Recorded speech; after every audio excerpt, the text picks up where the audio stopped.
नमस्ते मित्रों, excellence YouTube channel में आपका स्वागत है। हर खबर सबसे पहले पाने के लिए इस चैनल को सब्सक्राइब करें, वीडियो को लाइक करें और सभी के साथ शेयर करें। धन्यवाद। हेलो दोस्तों, आज इस वीडियो में हम लोग 12, 24 और 36 के बारे में आलोचना करेंगे। तो आप सब लोग जानते हैं कि कुछ दिन पहले ही अश्विनी वैष्णव जी ने जीडीएस भाई बहन के लिए 12, 24 और 36 साल का फिनेंशियल अपग्रेडेशन स्कीम 2024 का ऐलान किया था और ये अब से लागू हो चुका है दोस्तों। और पूरा नोटिफिकेशन भी आया था जो इस चैनल पर आप सबको सूचित किया गया है।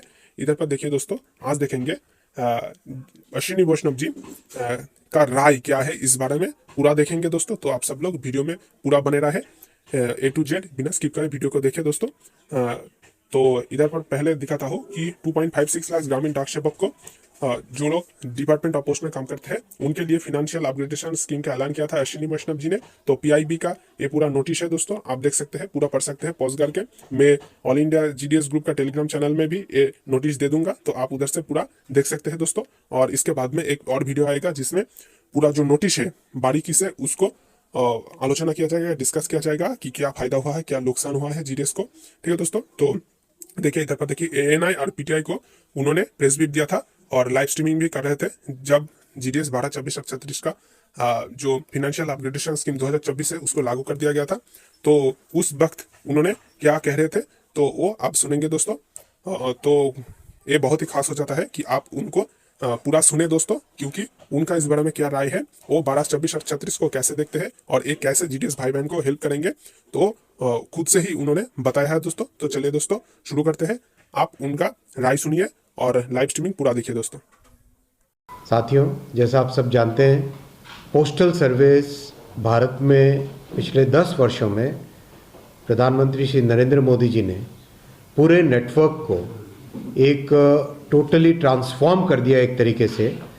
और इसमें सारा फोकस उन प्रधानमंत्री जी का है कि कैसे ये डाक से कन्वर्ट होके एक बैंकिंग सर्विस और एक सर्विस डिलीवरी नेटवर्क में परिवर्तित हो जाए।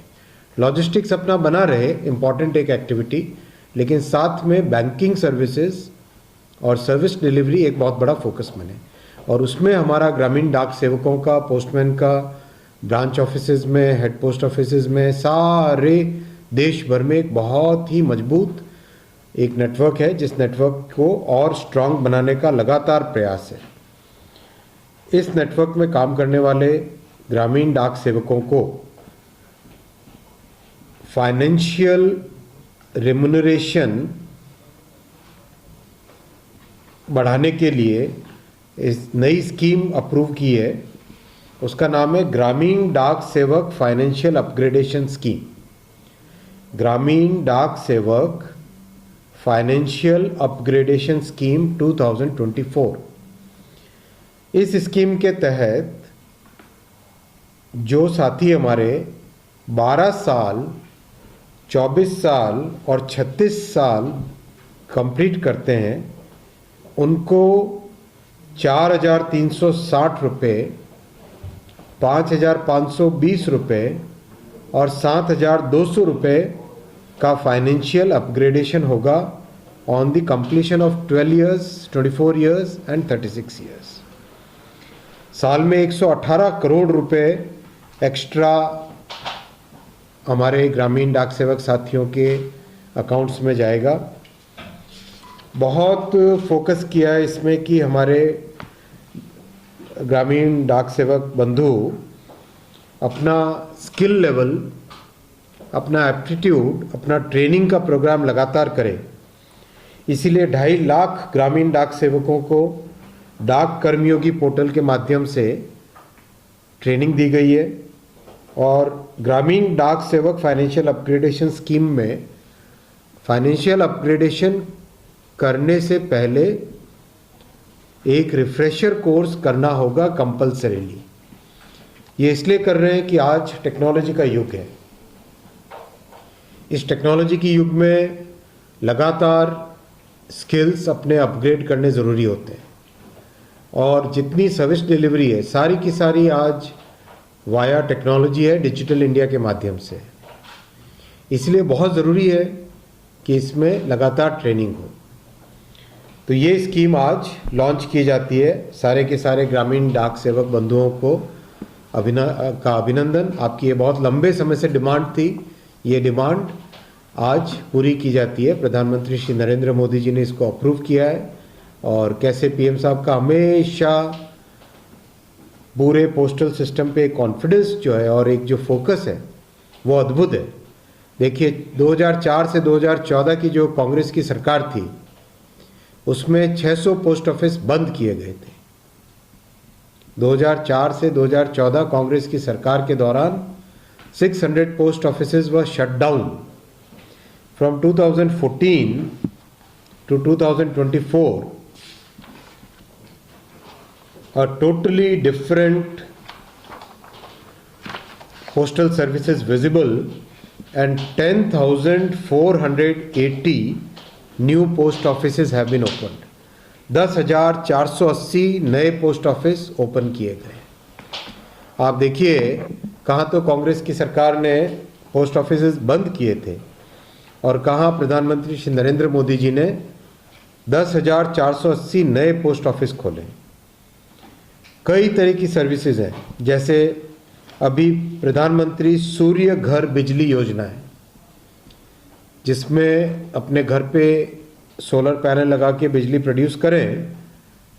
उस स्कीम में 53 लाख रजिस्ट्रेशन पोस्ट ऑफिस में हुआ है। 53 lakh registrations have been done by the post offices. Sukanya Samriddhi Yojana है, पूरे ऑस्ट्रेलिया की जनसंख्या से ज़्यादा 3,17,00,000 अकाउंट, जिसमें 1,50,000 करोड़ रुपए जमा हुए हैं, वो पोस्टल के माध्यम से हुआ है। जितने भी हमारी एस्पिरेशनल डिस्ट्रिक्ट्स हैं और लेफ्ट विंग इम्पैक्टेड डिस्ट्रिक्ट्स हैं, उन सब में हर 5 किलोमीटर के अंदर बैंकिंग सर्विस प्रोवाइड की गई है पोस्टल नेटवर्क के जरिए से। कंप्लीट पोस्टल बैंक सिस्टम को कोर बैंकिंग यानी state bank of India, HDFC, ICICI, इन बैंकों के बराबर कोर बैंकिंग सिस्टम लगाया गया है। डाक निर्यात केंद्र बहुत कम समय में 1,000 डाक निर्यात केंद्र खोले गए, 1,000, जिससे 3,85,000 पार्सल्स एक्सपोर्ट हुए। ग्रामीण क्षेत्रों से 12,000 नए एक्सपोर्टर बने। ग्रामीण क्षेत्रों से 12,000 नए ऐसे उद्यमी निकले हैं जो कि अपने सामान को, ग्रामीण क्षेत्र में बनाए हुए सामान को, जो पीएम साहब कहते हैं vocal for local and local to global, तो वोकल फॉर लोकल और लोकल टू ग्लोबल, ये सपना पूरा होता है डाक निर्यात केंद्र के माध्यम से। 12,000 नए एक्सपोर्टर्स देश भर में नए काम में लगे हैं। पासपोर्ट सेवा केंद्र 434 हो चुके हैं अब तक और 1.25 करोड़ पासपोर्ट इश्यू हो गए, 1.25 करोड़। एक तरीके से हर पॉइंट पे पोस्टल नेटवर्क ने अपने आप को सुदृढ़ करके मोदी जी के मिशन में, जिसमें ग्रामीण क्षेत्रों तक शुचिता के साथ एक बहुत ही स्वच्छ ट्रांसपेरेंट व्यवस्था में लाभ पहुँचे हमारे ग्रामीण क्षेत्र में रहने वाले भाइयों और बहनों के पास, उसमें पोस्टल डिपार्टमेंट ने बहुत बड़ा एक रोल निभाया है। क्वेश्चंस लेंगे सर। हमारे साथ हमारे मीडिया बंधु, हमारे जो पोस्टल सर्कल्स हैं उनके साथ जुड़े हुए हैं, तो हम जैसे देखें उधर से भी कुछ प्रतिक्रियाएं हैं। तो एक बड़ा स्टेट लें सर, अगर महाराष्ट्र, तो महाराष्ट्र सर्कल से हम पूछें, महाराष्ट्र प्लीज। सर नमस्कार, मैं किशन शर्मा, CPMG महाराष्ट्र। मैं यहाँ पे सेंट्रल रेलवे हेडक्वार्टर में CPRO ऑफिस में हूँ और यहाँ पे हमारे साथ बहुत से मीडिया पत्रकार हैं, इलेक्ट्रॉनिक, और तो शुरू में कार्यक्रम से पहले बातचीत, इनफॉर्मल बातचीत में उन लोगों का एक कॉमन क्वेश्चन निकल के आ रहा था कि विश्व में, दुनिया में डाक और डाकघर दोनों की महत्वता या उनकी जो इम्पोर्टेंस है वो कम होती जा रही है। तो हम लोग यहाँ पे भारत में उसको कैसे देख रहे हैं और उसमें सुधार के लिए कैसे हम आगे काम कर रहे हैं। तो आपने भी उसमें कुछ चीजें ऑलरेडी कवर की हैं, लेकिन एक जनरल एक कॉमन क्वेश्चन यहाँ पर सभी लोगों के दिमाग में आ रहा था, वो लोग पूछना चाह रहे थे सर। बहुत महत्वपूर्ण प्रश्न है और मैं धन्यवाद देना चाहता हूँ आपको इस प्रश्न के लिए। अभी हाल ही में जो विश्व में पोस्टल संस्थाओं की इंटरनेशनल ऑर्गेनाइजेशंस है, उसमें यूपीयू बहुत महत्वपूर्ण रोल प्ले करती है, और जो जापान का पोस्टल नेटवर्क है जो अपने आप में बहुत एक विश्व प्रसिद्ध है, उनके सबके जब डेलीगेट्स और सीनियर अधिकारी मिलने आए, उन सब का भी यही ऑब्जर्वेशन था कि जब सारी दुनिया में पोस्टल सर्विसेज एक तरीके से कम होती जाती है उसकी इम्पोर्टेंस, भारत में किस तरह से प्रधानमंत्री श्री नरेंद्र मोदी जी ने 10 वर्षों में पोस्टल सर्विसेज में टाइम का इन्वेस्टमेंट, टेक्नोलॉजी का इन्वेस्टमेंट, बहुत सारी एक्सपेंशन, बहुत सारी सर्विसेज बढ़ाना, इन सब को लेके पोस्टल सर्विसेज का, पोस्ट नेटवर्क का एक टोटली नया कायाकल्प किया है। 10 वर्षों में करीब 1,32,000 नए कर्मचारी नियुक्त हुए। 1,32,000 कितने? 1,28,000 1,28,000 नए कर्मचारी नियुक्त किए 10 वर्षों में। आप सोचो, कांग्रेस की सरकारों में 600 पोस्ट ऑफिस बंद हुए थे और मोदी जी ने 10,000 से अधिक नए पोस्ट ऑफिस खोले, क्योंकि अपने देश में पोस्टल नेटवर्क पे जन जन का बड़ा विश्वास है, और ये विश्वास सदियों से, कई दशकों से, मोर देन अ सेंचुरी हो गया, करीब 100 साल से ज़्यादा। जी हाँ सर, 175 तो हो गया हमारे एक्ट का। 175 ईयर्स तो एक्ट के ही थे। नया एक्ट भी आया 2023 में, पोस्टल एक्ट भी नया आया। तो इन सब चीज़ों पे ध्यान देके नेटवर्क को और सिस्टम को आगे बढ़ाया है।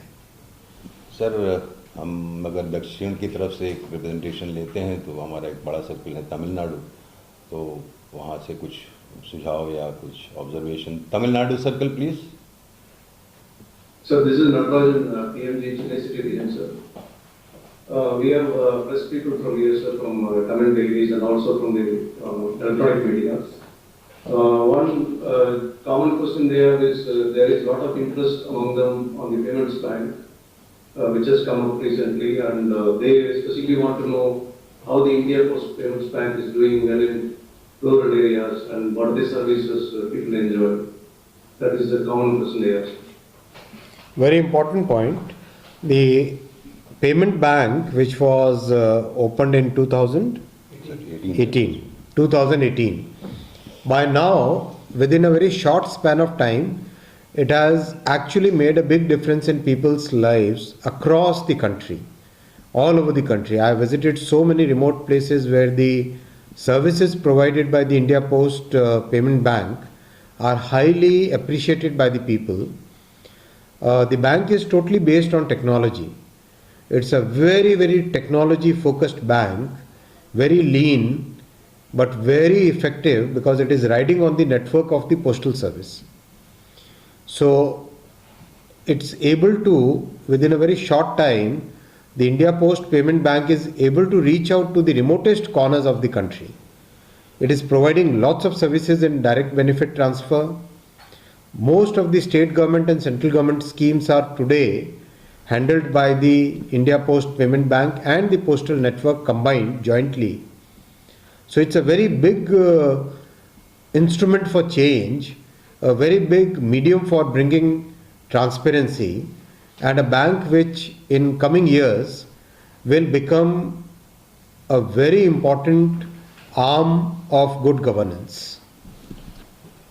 सर, नॉर्थ ईस्ट से हम एक रिप्रेजेंटेशन ले सकते हैं, तो आसाम सर्कल से रिक्वेस्ट है, they have compiled any observation या कुछ सुझाव है या कुछ इश्यूज हैं, बताएं। Assam circle. Good afternoon, sir. I am Subrat, Chief Postmaster General, Assam Circuit, sir. The representatives of the print and electronic media has been here, sir. During your initial remarks, sir, you have focused on the transformative new post offices or the transformed post offices and the initiatives which have been taken in the last 10 years. So one of the common questions for the print and the electronic media has been asking is that, sir, has any steps been taken to boost the capability of the workforce for the GTS workforce, which basically works in the rural areas. Yes, a very large training program has been successfully completed. 250,000 Gramin Dak Sevaks and postmen, they have been trained on the Dak Karmyogi portal.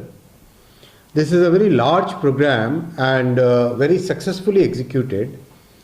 The feedback received from the GDS team members is that the Dak Karmyogi portal and the training program made a significant change in their life, in their skill level, in the way they interact with the customers.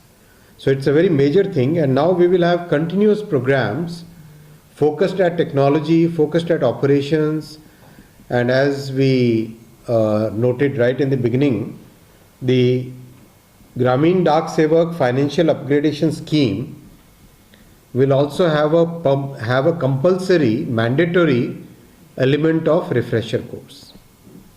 तो दोस्तों, आशा करते हैं कि ये video आपके लिए helpful रहा होगा।